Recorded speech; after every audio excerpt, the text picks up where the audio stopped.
ஒரு கோடி மியூச்சுவல் ஃபண்டில் சாத்தியமா?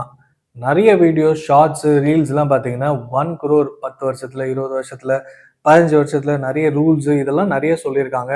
நானுமே நிறைய ஷேர் பண்ணியிருக்கேன். இது உண்மையிலேயே சாத்தியமா அப்படின்றது தான் இந்த வீடியோல நம்ம பார்க்க போறோம்.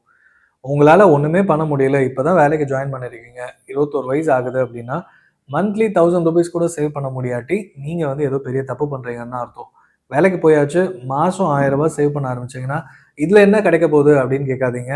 அடுத்த 30 வருஷத்துல இதோட மொத்த மதிப்பே ₹1,00,00,000 கிராஸ் பண்ணும். 30 வருஷத்துல. அதாவது உங்களோட 50 வயசுல வெறும் 3.6 lakhs தான் இன்வெஸ்ட்மென்ட் பண்ணியிருப்பீங்க. வித்தவுட் ஃபர்தர் இன்வெஸ்ட்மென்ட் 1 crore உங்க கையில இருந்திருக்கும். இப்போ ஸ்டார்ட் பண்ணீங்கன்னா எவ்வளோ வேணா இன்வெஸ்ட்மென்ட் பண்ணலாம் அப்படின்றத உங்களுக்கே புரிஞ்சிருக்கும். இதுவே step up SIP. Normal mutual ஃபண்ட்னா ஃபிக்ஸடா ஒரு அமௌண்ட்டை போட்டுருவீங்க.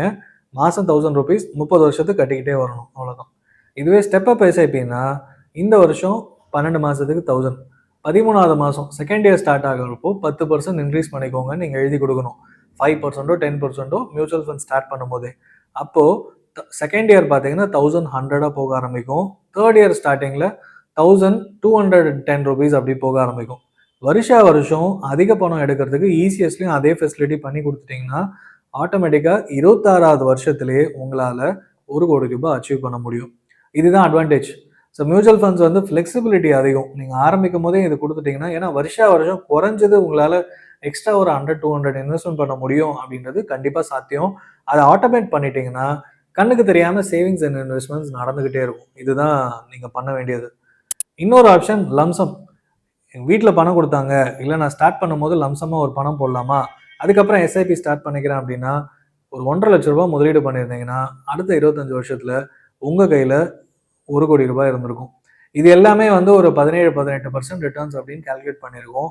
பட் லாஸ்ட் 20-25 வருஷமா இருக்கிற மார்க்கெட் பர்ஃபார்மன்ஸ் ரிட்டர்ன்ஸ் நிறைய ஸ்கீம்ஸ்ல பார்த்தீங்கன்னா கண்டிப்பாக 20%க்கு மேலே கொடுத்துருக்கு. ஸோ அதிக ரிட்டர்ன்ஸ் கால்குலேட் பண்ணி இதெல்லாம் சொல்லலை. மாடரேட்டாக 17-18% ஒரு மிட் கேப்லேயோ ஸ்மால் கேப்லேயோ பண்ணக்கூடிய விஷயம் நடந்திருக்கு. அண்ட் இப்போ இருக்கிற ஃப்ளெக்ஸி கேப் மல்டி கேப் எடுத்தாலும் இந்த மாதிரி ரிட்டர்ன்ஸ் வர்றதுக்கான சாத்தியம். அண்ட் இது எல்லாமே வந்து உடனடி 2-3 இயர்ஸ்ல வருஷம் 18% அப்படின்ற அர்த்தம் கிடையாது. ஸ்டாக் மார்க்கெட்டை பொறுத்த வரைக்கும், மியூச்சுவல் ஃபண்டை பொறுத்த வரைக்கும் லாங் டேர்ம் ஆவரேஜ் அப்படின்னு பார்க்கும்போது சிஏஜிஆர் இல்லை இப்போ எக்ஸ்ஐஆர்ஆர்னு சொல்கிறோம். இயர்லி ரிட்டர்ன்ஸ் இப்படி இருக்கும். ஆனால் ஒரு வருஷம் 20%, அடுத்த வருஷம் 12, அதுக்கு அடுத்த வருஷம் -5, அதுக்கப்புறமா +15, +18 இந்த மாதிரி வேரி ஆகிட்டு தான் இருக்கும். பட் ஒரு 5 இயர்ஸ் கண்டினியூஸாக இன்வெஸ்ட்மெண்ட் பண்ணீங்கன்னா கண்டிப்பாக உங்களால் பாசிட்டிவான ரிட்டர்ன்ஸ் பார்க்கக்கூடிய வாய்ப்புகள் 100% உண்டு அப்படின்றத ஹெச்டிஎஃப்சி ஃப்ளெக்ஸி கேப் மாதிரியான ஃபண்ட்ஸில் பார்த்துருக்கோம். இதுவே வந்து இன்னும் அதிக டைம்லைன் போனீங்கன்னா கண்டிப்பாக பாசிட்டிவாக தான் ரிட்டர்ன்ஸ் இருக்கும். 15% ரிட்டர்ன்ஸ்ன்றது ஒரு மோர் தேன் 90% நடந்திருக்கான வாய்ப்புகளும் நம்ம பார்க்குறோம். ஸோ லாங் டேர்ம் போட்டிங்கன்னா கண்டிப்பாக அதிக ரிட்டர்ன்ஸ் கிடைக்குதுன்றதை தாண்டி பாசிட்டிவான ரிட்டர்ன்ஸ் ரொம்பவே சாத்தியம். அந்த ரிஸ்க்கும் குறைஞ்சிருது. மியூச்சுவல் ஃபண்ட்ஸில் ரிஸ்க்குனா என்னென்னா, ஆரம்பித்து 2-3 வருஷத்தில் நீங்கள் பணம் தேவைப்படும்னா அந்த மாதிரி பணத்தை கொண்டு வராதிங்க. உங்களால் லாங் டேர்ம் இருக்க முடியும், மோர் தேன் 4-5 இயர்ஸ் மினிமம் இன்வெஸ்ட்மெண்ட் பண்ண முடியும்னா மட்டும் மியூச்சுவல் ஃபண்ட்ஸில் வாங்க, ஸ்டார்ட் பண்ணுங்கள்.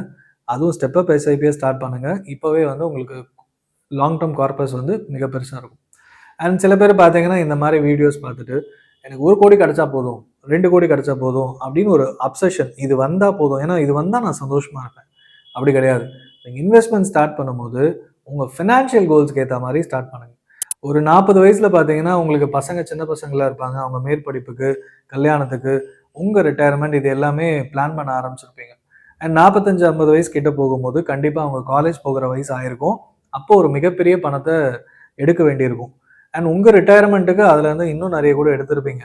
அப்போது 40 வயசில் ஸ்டார்ட் பண்ணுறீங்க, இல்லை 30-35 வயசில் பிளானிங் ஸ்டார்ட் பண்ணுறீங்க அப்படின்னும் போது லாங் டேர்ம் கார்பஸ், அதாவது உங்கள் ரிட்டையர்மெண்ட்டுக்கு என்ன வேணுன்ற பணம் ஓரளவுக்கு டிட்டர்மைன் பண்ணியிருக்கணும்.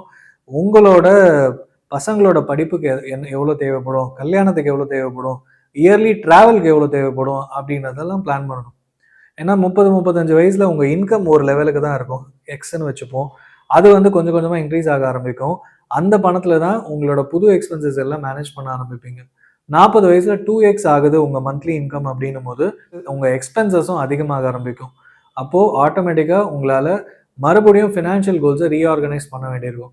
அண்ட் பசங்க வந்து ஸ்போர்ட்ஸ் போகிறாங்க, இல்லைனா மேற்படிப்புக்கு ஐஐடி இல்லைனா ஃபாரின் போகணும்னு நினைக்கிறாங்க அப்படின்னும் போது இன்னும் அதிக பணம் செலவு பண்ண வேண்டியிருக்கும். அப்போது உங்கள் இன்வெஸ்ட்மெண்ட் கார்பஸை இன்னும் அதிகப்படுத்தணும். அதாவது முதலீடு பண்ணுற பணத்தை. இது எல்லாமே இயர்லி ஃபினான்ஷியல் பிளானிங் ரிவ்யூ பண்ணால் மட்டும்தான் உங்களால் ப்ராப்பராக பண்ண முடியும். அண்ட் உங்கள் பசங்களோட படிப்புக்கு மட்டுமே 1 கோடி தேவைப்படலாம். மெடிசன் படிக்கிறாங்க, இல்லை பிஜி வந்து ஃபாரினில் போகணும்னு நினைக்கிறாங்க, இல்லை படிக்கிறதே காலேஜ் ஸ்டடீஸ் எல்லாமே யூகே இல்லை யூஎஸ் போய் படிக்கணும், ஜெர்மனி போகணும்னு நினைக்கிறாங்க அப்படின்னா ஓவரால் இன்வெஸ்ட்மெண்ட் வந்து இன்னும் அதிகமாக தேவைப்படும். அதுவே 1 crore. ஸோ நான் 1 crore இப்போ வந்து பெரிய அமௌண்ட்டுன்னு டார்கெட் பண்ணாதீங்க. அதை வந்து பிரித்து இயர்லி ட்ராவலுக்கு மினிமம் 2 lakhs இருக்கணும்.